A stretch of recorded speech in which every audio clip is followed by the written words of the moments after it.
El mes de julio ha empezado siendo un mes tranquilo, con una aparente tregua en la guerra comercial, pero conforme iba transcurriendo el mes, íbamos viendo que los eventos geopolíticos no tenían un final tan bueno como se esperaba. Sigue latente el riesgo de la guerra comercial entre Estados Unidos y China, pero esta guerra ahora además se ha cobrado una nueva víctima, que es Europa. Además, la Reserva Federal Americana ha bajado los tipos de interés y todo apunta a que el Banco Central Europeo también va a continuar aumentando sus estímulos. Además, el riesgo de no llegar a un acuerdo en cuanto al Brexit ha aumentado notablemente. Disruptivos, bienvenidos a otro resumen mensual de mercados financieros. En este vídeo vamos a ver todo esto y mucho más, pero antes de empezar, dejadme que os explique cuál va a ser el programa del vídeo. Empezaremos por las noticias más relevantes, como siempre. A continuación, veremos las comparecencias de los bancos centrales, la evolución de los principales activos financieros, la tendencia en los mercados de renta variable y luego la fuerza sectorial para saber cuáles son los sectores más fuertes y más débiles del momento. Luego veremos la coyuntura macroeconómica y para finalizar os mostraré un resumen y las conclusiones que yo extraigo de toda esta información. Me disculpo porque este resumen será un poco menos detallado que en ocasiones anteriores, y es que tengo que anunciaros que voy fatal de tiempo porque el próximo 2 de septiembre lanzaré el curso Imperium, en el que enseñaré cómo invertir estratégicamente en la bolsa de valores y en los mercados financieros. La verdad es que está quedando genial, así que quien quiera más información la tenéis en el primer comentario de este vídeo. Y ahora sí que sí, empezamos.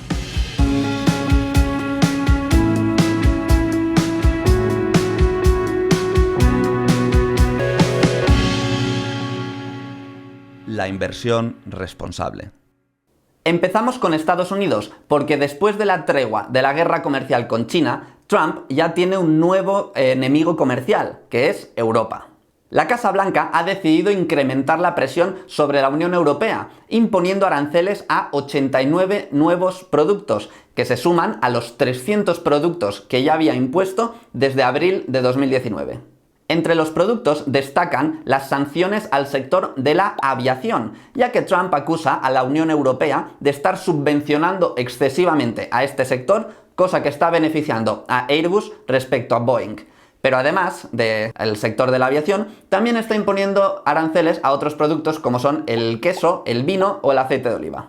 Para nuestra sorpresa, China ha acabado sucumbiendo a los chantajes de Trump y también ha impuesto aranceles a la Unión Europea y a Japón en algunos productos relacionados con el acero. Igualmente parece ser que nada es suficiente para contentar a Trump, ya que este dice que China no está cumpliendo con el acuerdo de pre-tregua comercial que habían hecho, en el que China tendría que comprar unos productos agrícolas de Estados Unidos. Seguimos con Oriente, porque las tensiones entre China y Hong Kong podrían tener consecuencias en el otro lado del Océano Pacífico. Hong Kong, pese a formar parte de China, goza de una mayor autonomía, con una mayor cantidad de partidos políticos y más libertad de expresión. Este trato de favor, representado bajo el lema "un país, dos sistemas", se está viendo amenazado, ya que China parece ser que va a imponer una ley con la que podrá extraditar a los opositores políticos y ponerlos en prisión. Los ciudadanos de Hong Kong han salido a la calle a defender sus privilegios y estas imágenes han dado la vuelta a todo el mundo. De Hong Kong saltamos a Europa, y es que la libra esterlina ha caído a mínimos históricos frente al dólar, tras la seria amenaza de que Reino Unido salga de la Unión Europea sin llegar a un acuerdo. El líder pro-Brexit y ahora primer ministro Boris Johnson ha asegurado que antes del 31 de octubre los ingleses saldrán de la Unión Europea, por las buenas o por las malas. Salir por las malas supondría abandonar la Unión Europea sin haber llegado a un acuerdo, y es que Europa se niega a renegociar las condiciones que había establecido con Theresa May, la predecesora de Boris Johnson. Desde el reciente cambio de poder, la libra esterlina ha caído abruptamente, cosa que ya pone aún más en jaque la delicada situación de la economía inglesa, que ha visto cómo su moneda ha caído desde el Brexit un 16% frente al dólar. Continuamos con Europa, y es que la sombra del Brexit es alargada y también podría afectar a Europa, en este caso a España, que sigue sin gobierno. Tras 3 meses desde las últimas elecciones, los vencedores, que son los socialistas, siguen sin encontrar apoyos para formar gobierno. Aunque España esté creciendo por encima de la Unión Europea, un 2,3%, el estar sin gobierno corre el riesgo de que sigamos con los presupuestos de 2018. Y eso supondría no poder llevar a cabo la redistribución de la financiación autonómica, las pensiones y la legislación laboral. Y después de estas noticias, vamos con dos noticias que llamamos noticias bonus, empezando por la nueva ambición de Elon Musk, que consiste en crear una simbiosis entre seres humanos e inteligencia artificial. Una vez más, la realidad parece haber superado a la ficción, y es que Neuralink, la startup de neurotecnología de Elon Musk, ha dejado a todo el mundo boquiabierto tras confirmar que en 2020 hombres y mujeres serán capaces de controlar dispositivos tecnológicos con la mente. Neuralink ha desarrollado un chip capaz de leer, limpiar y amplificar la actividad cerebral mediante unos finísimos cables conectados al cerebro. Esto significa que podríamos llegar a escribir un correo, poner una película o llamar únicamente con el poder de nuestra mente. Y no solo eso, sino que podría llegar a revolucionar la calidad de vida de aquellas personas con el cuerpo paralizado. Neuralink ya ha recaudado 150 millones de dólares en tan solo 2 años, y parece ser que ya han conseguido grandes avances con animales, y la empresa se prepara para dar el siguiente paso, con humanos. Elon Musk aseguró que antes de 2020 Neuralink ya estará en venta, completando así uno de sus más grandes sueños, la simbiosis entre seres humanos e inteligencia artificial. Y para finalizar, de los avances de Elon Musk pasamos al retroceso de Mark Zuckerberg en protección de datos. La justicia norteamericana ha dado un serio revés a Facebook, que tendrá que pagar una multa de 5.000 millones de dólares por fuga de datos. Es decir, porque personas ajenas a la compañía hayan obtenido información de los usuarios sin permiso de los inversores. Se trata de la mayor sanción impuesta por violar la seguridad de los usuarios, y es que Facebook en 2012 ya fue sancionado por el mismo motivo. Además de la multa, la gigantesca red social tendrá que hacer frente a un comité independiente privado que examinará todos los nuevos productos y servicios tanto de Facebook como de WhatsApp, Instagram y Messenger. El incumplimiento de la penalización podría poner contra las cuerdas a Zuckerberg, que se enfrentaría a sanciones civiles e incluso penales. Por culpa de esta sanción, los beneficios de la compañía han caído en un 50% respecto a los 2 primeros trimestres de 2019. No obstante, los ingresos de Facebook en 2019 han aumentado un 27% y se sitúan alrededor de los 32 millones de dólares, gracias al incremento constante de usuarios que ya llegan a los 2.410 millones. Que por cierto, hablando de beneficios empresariales de Facebook, deciros que hice un vídeo en el que explicaba los motivos que llevaron a Facebook a lanzar su propia criptomoneda, y al final del vídeo explicaba cuáles son las perspectivas económicas de la compañía para 2019 y 2020. Así que os dejo aquí una imagen del vídeo y no os lo perdáis. Vamos con los bancos centrales, empezando por el Banco Central Europeo. A Mario Draghi razón no le faltaba cuando decía que la economía de la eurozona cada vez iba a peor y a peor. Durante su última comparecencia, Draghi no ha bajado los tipos de interés, pero sí que le ha pedido al personal que le ayuda con la gestión del Banco Central Europeo que le ayuden a identificar qué políticas monetarias expansivas pueden añadir para la próxima comparecencia. Entre las opciones está seguir bajando los tipos de interés y inyectar más dinero en la economía, pero es que el Banco Central Europeo lleva tanto tiempo inyectando dinero y con los tipos de interés en mínimos que ya apenas tiene margen para seguir con estas medidas. Pensad que ya han pasado 5 años desde que el Banco Central Europeo dejó los tipos de interés en la eurozona cerca del 0%. Esto en teoría debía ser algo provisional hasta que se consiguiese una inflación sostenida de alrededor del 2%. Pero este objetivo no solo no se ha conseguido, sino que no hay ni la más mínima previsión de que se vaya a conseguir. Y ahora vamos con la Reserva Federal Americana. Su presidente, Jerome Powell, ha sido el protagonista de este mes. En su comparecencia el 31 de julio ha anunciado que la Reserva Federal baja los tipos de interés 1/4 punto, dejando el rango entre el 2 y el 2,25%.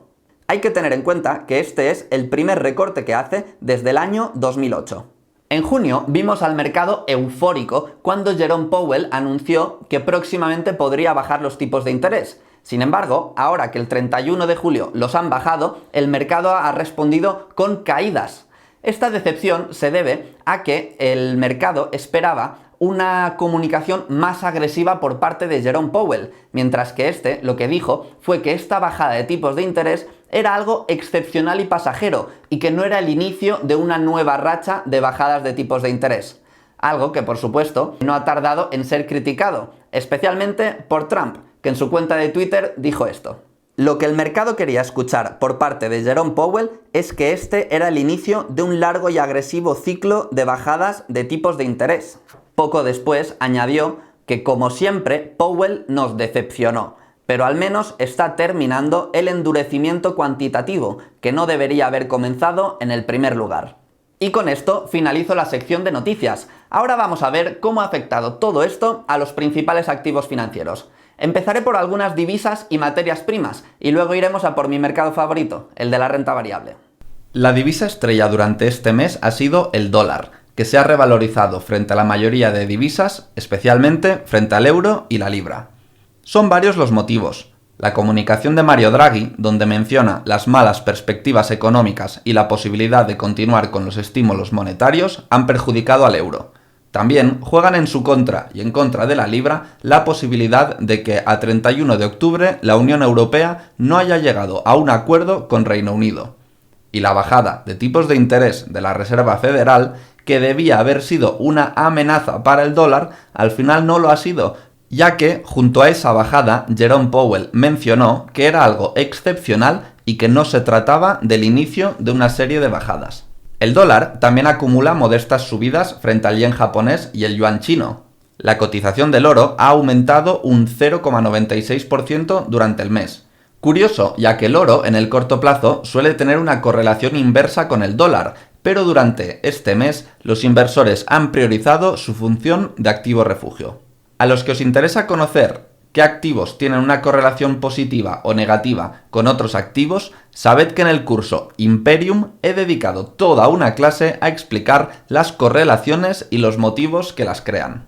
En cuanto al petróleo se refiere, un mes bastante aburrido para el West Texas Intermediate, que cae un 0,52%, pero aquí aprovecho para mencionar algunas noticias en referencia al oro negro. En julio, la Organización de Países Exportadores de Petróleo, OPEP, se ha reunido para decidir si continúan reduciendo la cantidad de barriles que emiten al mercado y, como era de esperar, así ha sido.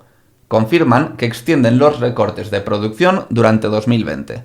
Resulta que paralelamente se vuelve a hablar de la posible salida a bolsa, que eso es una OPV, de la empresa petrolera Aramco. Esta es la compañía más rentable del mundo y su objetivo es salir a bolsa captando 2 trillones de dólares. Para que os hagáis una idea, Microsoft y Amazon cada una capitaliza alrededor de 1 trillón de dólares. Depende del momento, un poco por encima o un poco por debajo. O sea que para que veáis la magnitud de empresa de la que estamos hablando, esta capitalizaría tanto como Amazon y Microsoft en sus mejores momentos juntos. Entonces, ¿por qué pensáis que la OPEP continúa interesada en seguir reduciendo la producción de barriles? Vamos a ir atando cabos. Si la OPEP reduce la cantidad de barriles que emite, esto hace que aumente el precio del petróleo. Aramco es una empresa de Arabia Saudita. Arabia Saudita es uno de los miembros de la OPEP y el mayor exportador de petróleo del mundo. Si estás buscando lanzar a bolsa la mayor empresa petrolera del mundo, obviamente lo que te interesa es que el precio del petróleo sea alto, por lo que, en mi humilde opinión, podemos esperar que por lo menos durante una temporada Arabia Saudita continúe ejerciendo presión para mantener su precio. Cierto es que los malos datos económicos del mundo, y especialmente los de China, no ayudan al precio del petróleo, por lo que no está tan claro que los esfuerzos de Arabia Saudita reduciendo su producción vayan a ser suficientes para impulsar el precio del oro negro. Y ahora que ya tenemos una idea de cómo han afectado estas noticias a los principales mercados financieros, vamos a ver cómo ha afectado al mercado de renta variable. Modestos cambios en los mercados de renta variable. La verdad es que ha sido un mes bastante lateral, excepto por los últimos días, donde la amenaza del Brexit salpicó a las bolsas europeas. Ello ha provocado caídas en los principales índices de la eurozona, donde destaca la caída del IBEX 35, que además del Brexit también ha tenido que sufrir la inestabilidad política de la falta de gobierno y el aviso de Mario Draghi de continuar reduciendo los tipos de interés. Recordemos que el IBEX 35 es un índice muy expuesto al sector financiero, por lo que es especialmente sensible a las políticas monetarias, que desde hace unos años juegan en su contra. Por último, solo destacar el índice chino Hang Seng, que sufre las peores caídas de este mes, víctima nuevamente de la guerra comercial. Como suelo decir, mi filosofía de inversión con las acciones es que me gusta comprar las empresas más fuertes de los sectores más fuertes y en los mercados más fuertes. Entonces, para identificar cuáles son estas empresas, yo os presento dos estudios que siempre hago, que son la tendencia en los mercados de renta variable, para saber si los mercados están fuertes o débiles, y la fuerza sectorial, para saber, sea cual sea la fortaleza de los mercados, dentro de esos mercados, cuáles son los sectores más fuertes y los más débiles. Os lo presento ahora. En este estudio miramos la tendencia de las empresas de la eurozona y Estados Unidos a corto, medio y largo plazo. Para ello, calculo qué porcentaje de las empresas que capitalizan más de 1.000 millones de dólares se encuentran por encima de sus medias móviles de 20, 50 y 200 periodos. Julio ha sido un mes sin grandes cambios en cuanto a medio y largo plazo se refiere, con un 54 y 62% de las empresas por encima de sus medias, lo cual nos deja unas perspectivas relativamente alcistas. Pero cuando vamos al corto plazo me preocupa por dos motivos. En primer lugar, porque tan solo un 39% de las empresas se encuentran por encima de su media móvil de corto plazo.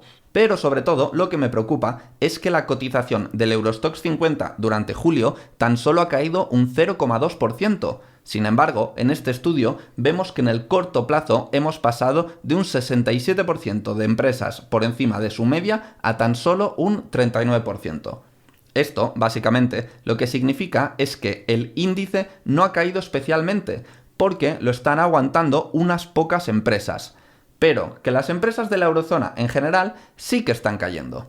Esto es algo que suele ocurrir en los índices, y es el motivo por el que me gusta utilizar este estudio en vez de un índice, ya que, por ejemplo, el Eurostoxx 50 está compuesto por 50 empresas, pero no todas ponderan lo mismo, sino que las más grandes tienen más peso. Por eso ocurre que si unas pocas empresas suben, pueden conseguir que el índice suba, incluso cuando vemos que el conjunto de empresas ha caído. En este caso, cuando las empresas pequeñas empiezan las caídas, suele ser una señal de alerta, ya que refleja debilidad y esa debilidad acaba por trasladarse también a las empresas grandes. O sea, que en cuanto a eurozona se refiere, cuidado. Mucho mejor es el escenario en Estados Unidos. Aquí poco que añadir, la verdad, ya que en todos los plazos tenemos una tendencia fuerte o muy fuerte. Lo único, hacer una pequeña observación a que también ha ocurrido aquí algo similar a la eurozona, y es que el Standard & Poor's 500 este mes ha subido un 1,31%. Sin embargo, el porcentaje de empresas que permanecen en tendencia alcista a corto plazo ha disminuido, signo de que la subida del S&P 500 se debe gracias a las empresas más grandes, pero las pequeñas se han debilitado ligeramente. Esto es algo que suele ocurrir en Estados Unidos, ya que tienen unas empresas fuertísimas, lo que se denomina las FAMANG, que son Facebook, Amazon, Microsoft, Apple, Netflix y Google. Empresas muy líderes que consiguen empujar el índice, incluso cuando el mercado se debilita. Pero cuidado cuando esto ocurre, ya que en un mercado débil, estas empresas también acaban cayendo. La fuerza sectorial es un estudio que yo hago en el cual miro todas las empresas de la eurozona y Estados Unidos con una capitalización superior a 1.000 millones y calculo su fortaleza, comprobando si su tendencia de los últimos 12 meses ha sido alcista o bajista y en qué medida. La puntuación que veis al lado de cada industria es la que determina su fortaleza. Va de 0 a 100 y cuanto más baja sea, más fuerte es esa industria. Poco ha cambiado respecto a los últimos meses. Se aprecia claramente un favoritismo hacia las industrias más defensivas, como la industria de servicios, que incluye empresas de agua, luz o gas, y la industria de consumo no cíclico, que incluye aquellas cosas de las que no podemos prescindir, como comida, bebidas o medicinas. El sector tecnológico escala posiciones en ambas zonas geográficas. En Estados Unidos ya venía muy fuerte, como es de costumbre durante los últimos años, pero en la eurozona también van escalando posiciones las empresas tecnológicas apoyadas por unos buenos resultados empresariales. Materiales básicos nuevamente en la cola de la fortaleza sectorial, al verse muy perjudicado por la ralentización en la demanda y en la producción industrial. especialmente por parte de los países emergentes tras la incertidumbre provocada por Estados Unidos. Como siempre digo, encuentro que es de vital importancia saber reconocer dónde está la fuerza en los mercados financieros, ya que esto nos permite sumarnos a las principales tendencias. Pero igual de importante que es reconocer esa fuerza, lo es saber qué está ocurriendo con la economía real, ya que a veces la economía va por una dirección y los mercados por otra, pero en el largo plazo tienden a juntarse. Y esto es especialmente importante ahora que la economía efectivamente está yendo por un lado y los mercados por el otro. En esta tabla os muestro unos pocos indicadores que nos dejan un dibujo bastante acertado de la situación macroeconómica de Estados Unidos y la eurozona. Cuando el dato sea superior al mes anterior, lo indico en verde, cuando sea inferior, en rojo, y cuando sea el mismo dato, en negro. Como veis a primera vista, julio ha sido otro mal mes para la coyuntura económica. En cuanto a los PMIs manufactureros, este es uno de los indicadores adelantados más potentes que existe. Bien por Estados Unidos, una modesta subida de 0,1 respecto al mes anterior que le permite continuar por encima de 50, lo que consideramos el nivel expansivo. Sin embargo, continúa la senda bajista en la eurozona y España, que ya se encontraban en terreno recesivo. Aún y con un euro cada vez más débil, cosa que debería ayudar a las exportaciones, Alemania sigue sin frenar su desaceleración industrial. El último dato que tenemos de las manufacturas alemanas refleja una caída del 2,2%, su mayor descenso en la última década. La tasa de desempleo en Estados Unidos ha aumentado 0,1. Esto sin duda es una mala noticia para las bolsas, ya que existe una clara correlación negativa entre la tasa de desempleo y la cotización de las empresas. Esto significa que cuando la tasa de desempleo aumenta, el precio de las acciones disminuye. Sin embargo, solo hemos tenido un mal registro de tasa de desempleo en Estados Unidos, por lo que considero que aún es demasiado pronto para preocuparse, ya que el empleo americano sigue mostrando fortaleza en lo que va de año. De hecho, durante junio, los salarios en Estados Unidos han crecido un 3,2%, un poco menos de lo pronosticado por los analistas, pero aún así, el crecimiento durante esta primera mitad del año ha sido el más acelerado desde el año 2007. Importante, teniendo en cuenta que el gasto de los consumidores americanos responde a 2/3 partes de la actividad económica del país. Ahora, es imprescindible que los ciudadanos no pierdan la confianza en las perspectivas económicas. También buenos datos en el empleo americano, que añade 224.000 empleados frente a los 160.000 que estimaban los analistas. Esto ha sido un golpe de aire fresco después de los malos datos del mes pasado. También, como veis, caídas generalizadas en los datos de crecimiento del Producto Interior Bruto. Aquí quiero destacar dos noticias en el ámbito global. Y es que el Fondo Monetario Internacional ha vuelto a reducir las previsiones de crecimiento globales, quedando así en unas previsiones del 3,2% para 2019 y 3,5% para 2020. En caso de cumplirse el crecimiento esperado del 3,2%, este sería el más débil que experimentamos desde el año 2009. Por parte de China, su economía ha crecido un 6,2% durante junio, un dato que le encantaría tener a la mayoría de economías del mundo, pero que para China supone su crecimiento más débil desde el año 1992. Aquí vemos claramente el impacto que está teniendo la guerra comercial sobre el gigante asiático. La incertidumbre y la desaceleración económica están afectando al consumo de las familias, lo cual se está traduciendo en más reducciones en la inflación. Estados Unidos, que a estas fechas del año pasado estaba preocupado de que se disparase demasiado su inflación, ahora se encuentra con que ni siquiera alcanza su objetivo del 2%. Y también continúa la senda bajista en la eurozona, con un registro del 1,1%.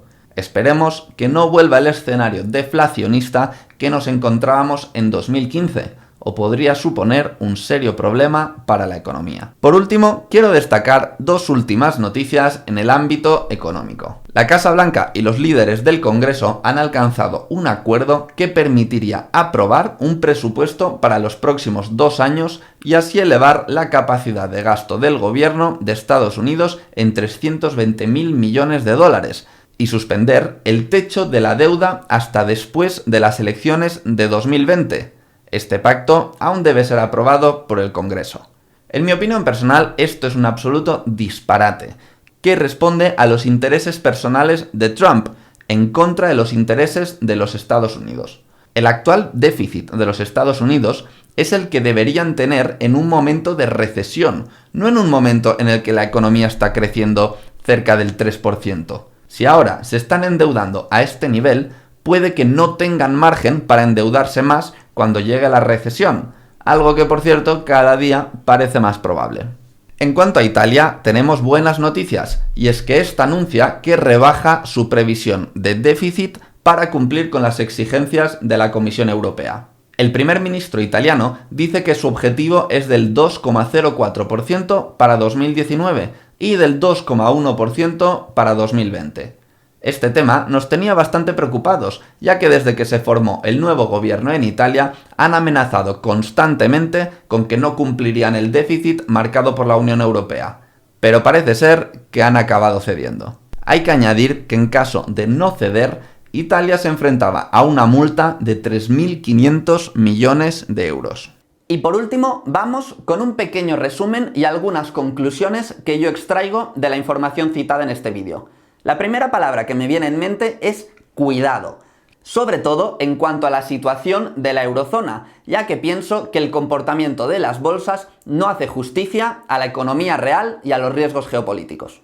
Las bolsas han tenido una evolución relativamente buena y calmada, salvo por el último día 30 de julio, que ahí sí que cayeron abruptamente por la incertidumbre del Brexit. Pero salvo por ese día, todo el resto del mes y los meses anteriores han tenido una situación muy buena y de muy baja volatilidad. Sin embargo, los datos macroeconómicos, un mes tras otro, se van deteriorando cada vez más y más. En este vídeo únicamente os he enseñado unos pocos datos. De hecho, de datos adelantados solo se os he enseñado los PMIs, el manufacturero y el de servicios. Pero si miramos otros datos adelantados, como son la encuesta de sentimiento a consumidores, o las encuestas a los analistas, o las encuestas a los empresarios, todos estos datos nos están pronosticando que próximamente vendrán caídas. También los bancos centrales, así como el Fondo Monetario Internacional, constantemente están reduciendo las previsiones económicas globales para los próximos años. Mario Draghi se muestra muy preocupado con la situación de la eurozona. Y además, los riesgos de la guerra comercial y de no llegar a un acuerdo con el Brexit siguen muy latentes.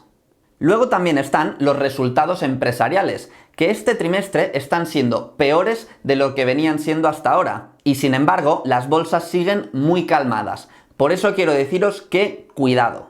Empezando porque ya estamos en agosto, un mes que suele ser muy peligroso para las bolsas, ya que durante este mes hay menos actividad y menos liquidez. De modo que cualquier noticia mala puede provocar caídas muy abruptas.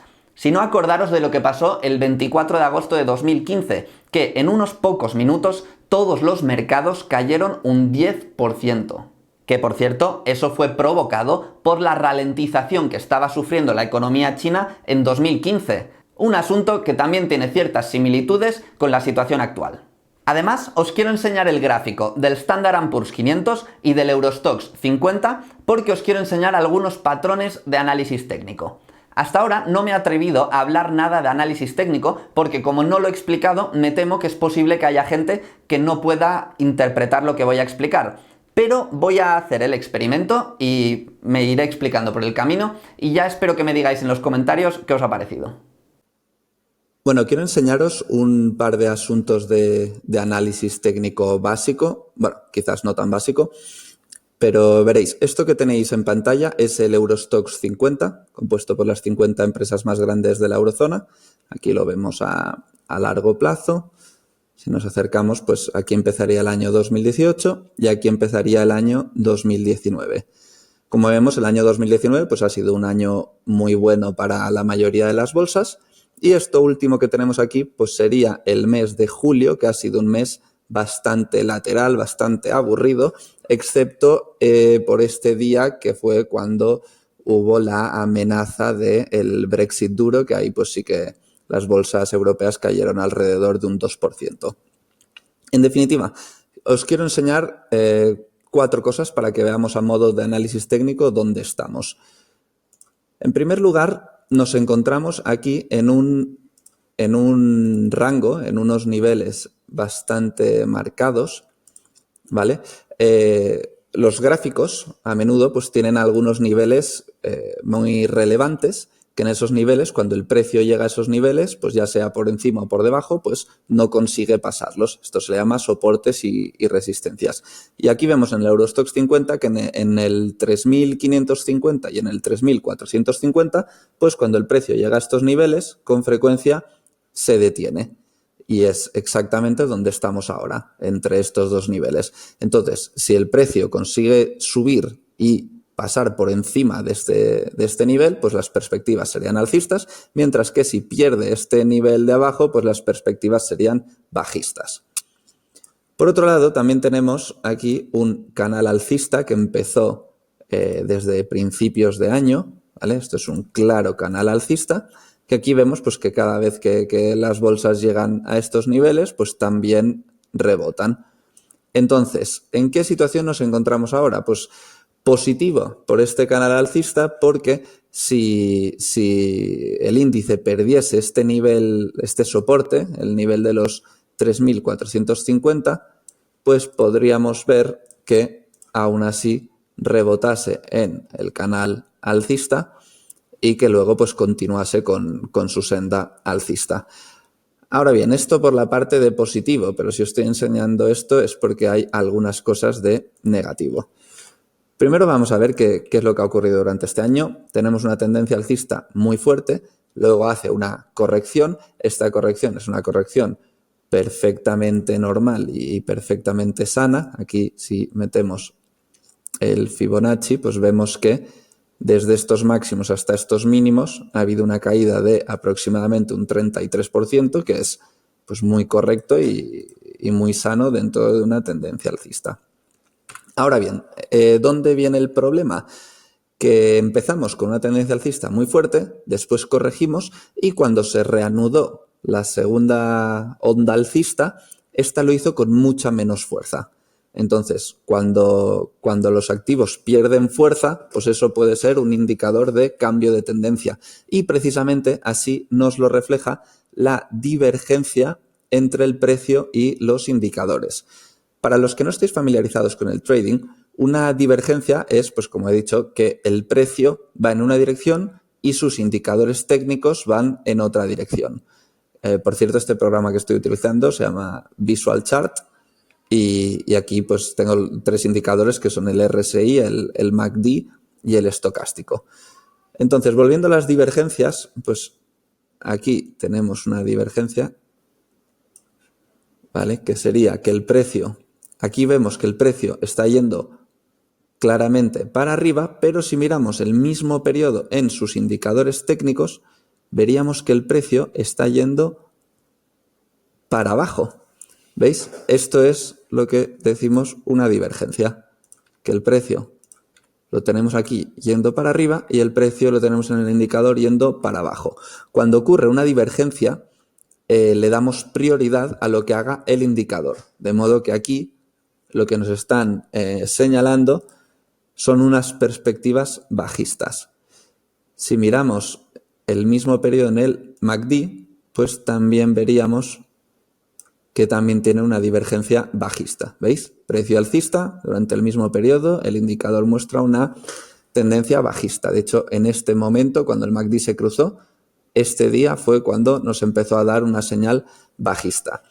Entonces, bueno, tenemos aquí un canal alcista, que esto es una buena señal, pero las divergencias bajistas son unos indicadores muy potentes y eso pues nos estaría dando unas perspectivas bajistas que podrían significar que perdiésemos este canal bajista, que si ahora el precio bajase y no rebotase, pues perdiese este canal bajista y que entonces pues la teoría del análisis técnico nos lleva a unas perspectivas bajistas hasta su próximo nivel clave, que supongo que sería alrededor de aquí, alrededor del 3.250, 3.260.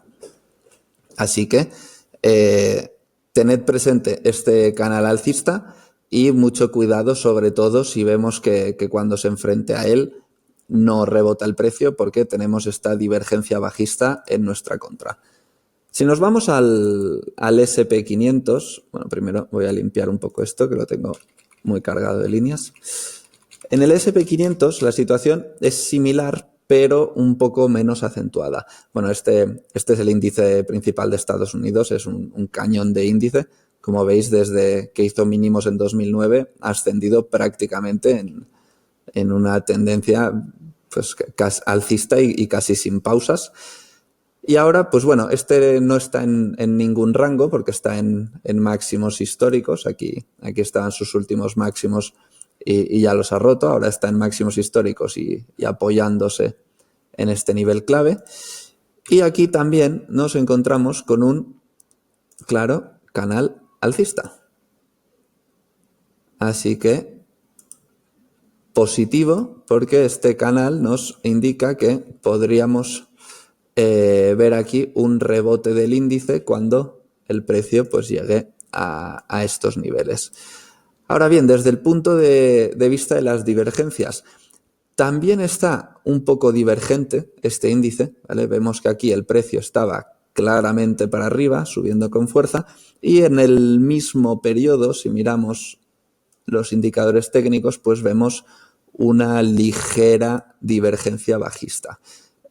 No muy acentuada, es bastante más acentuada en el caso de las bolsas europeas, pero aquí también vemos una ligera divergencia bajista que básicamente nos está indicando cierto agotamiento por parte del índice. Y ese agotamiento pues podría suponer que el índice perdiese este canal alcista y por lo tanto nos dejase con unas perspectivas bajistas. Bueno, lo mismo, sigamos muy pendiente de estos niveles claves. Ahora mismo aquí teníamos un gap, ahora mismo pues se ha apoyado en este nivel y ahora veremos si pierde este nivel. Tampoco me preocupará demasiado porque tenemos enseguida el canal alcista que le acompaña, pero sí que me preocupa estas perspectivas bajistas que están mostrando debilidad y que podríamos aquí definitivamente perder el canal alcista que llevamos aguantando durante todo el año. Y eso ha sido todo en cuanto al análisis técnico. Pues en conclusión, yo os prometo que de naturaleza soy alguien optimista. Y tengo que recalcar esto porque es verdad que durante este vídeo no os he podido trasladar muchas sensaciones positivas. Pero es que como inversores debemos ser estrictamente analíticos y ceñirnos a la información que tenemos. Y la verdad es que ahora mismo el mercado nos está dando muchas señales de alerta que no podemos ignorar. La verdad es que ver una economía deteriorada, unos riesgos geopolíticos muy latentes y unas bolsas que empiezan a mostrar cierto agotamiento no es el panorama que nos querríamos encontrar nunca, y mucho menos cuando justo estamos empezando el mes de agosto. Así que yo no me permito hacer recomendaciones claras de compra o de venta, pero sí que quiero insistir en que recomiendo que extrememos la precaución. Y por finalizar el vídeo, solo volver a recordaros que el próximo 2 de septiembre lanzaré el curso Imperium, en el que os enseñaré cómo invertir estratégicamente en la bolsa de valores y en los mercados financieros. Para quien quiera más información, la podéis encontrar en el primer comentario de este vídeo o en la descripción, donde os he dejado un link que os llevará a una página donde podréis ver todo el temario. Si además me dejáis vuestro email, os notificaré con una oferta muy especial el día de su lanzamiento y además os enviaré un documento con los 10 errores que debéis evitar para ser unos inversores exitosos. Por último, espero que os haya gustado este vídeo y si es así, hacedmelo saber con un like, y si tenéis cualquier cosa que os gustaría decírmelo, escribidlo en los comentarios, porque sabed que yo me voy a leer el 100% de estos comentarios. Así que dicho esto, muchas gracias por estar aquí y nos seguiremos viendo. Suscríbete a Inversores Disruptivos para formar parte de las industrias del futuro. Mantente actualizado sobre la evolución de los mercados financieros. Aprenderás las lecciones que nos brindan los mejores inversores de la historia y cómo yo, personalmente, enfoco los mercados en la gestión de fondos de inversión. En definitiva, suscríbete para aprender a invertir de forma responsable. Gracias.